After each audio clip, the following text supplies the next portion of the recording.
Hey guys, what is a king's favorite kind of weather? Hail.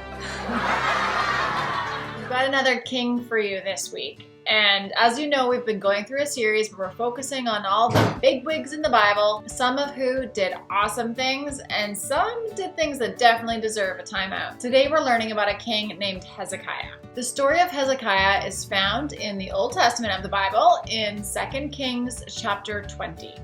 And the writer of 2 Kings tells us how great Hezekiah was. He was really great.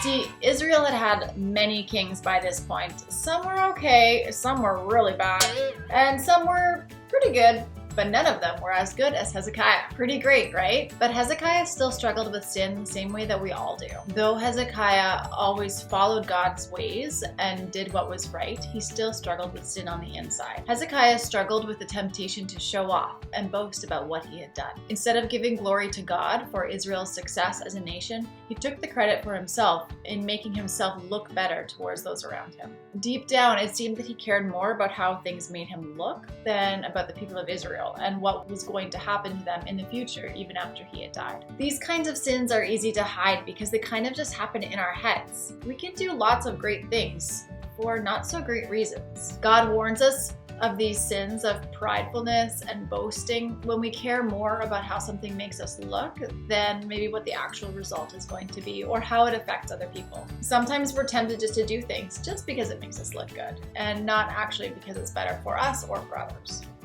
So when you get to high school, often you're given the choice about which class you want to take. Imagine there were two options before you, one that you were really good at and one that you struggled in quite a bit. Now, if you chose the class that you're really good in, you're probably going to get great marks. You'll be able to tell everybody about all these awesome marks you're getting. You'll be top of the class. Homework will be really easy. And the class just will probably be a breeze. But if you take the other class that's more of a challenge, your homework is going to be maybe more discouraging and frustrating. You're definitely not going to be top of your class. And you probably won't get all A's. But in that kind of class, you're going to grow more and you're going to learn and you're actually going to become better at what maybe you weren't good at before. So it's a tough choice and really there's no right answer, but we all feel that temptation to choose the easy way, even if it's not the best thing for us. I have Atticus here and I'm going to put a question to him. So Atticus, if you had the option, what would you want to do? Would you play in a soccer league that you are the best player? You're scoring tons of goals, it's super easy, and your team is going to win all the time because of you?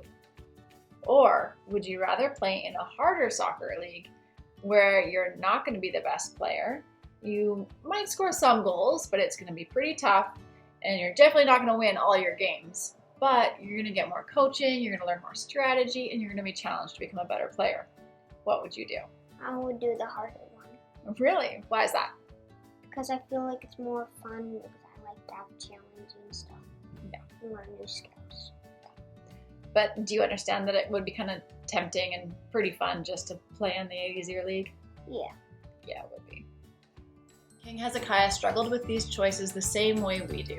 But thankfully we have him as our example, and we have God's Spirit to help guide us and help us when we make these tough decisions. And we can always turn to God with thankfulness for everything we've been given. For those joining us for Sunday School today, the links will be in the description box for this video. We're continuing in the Proverbs series, and today's episode is called Trust.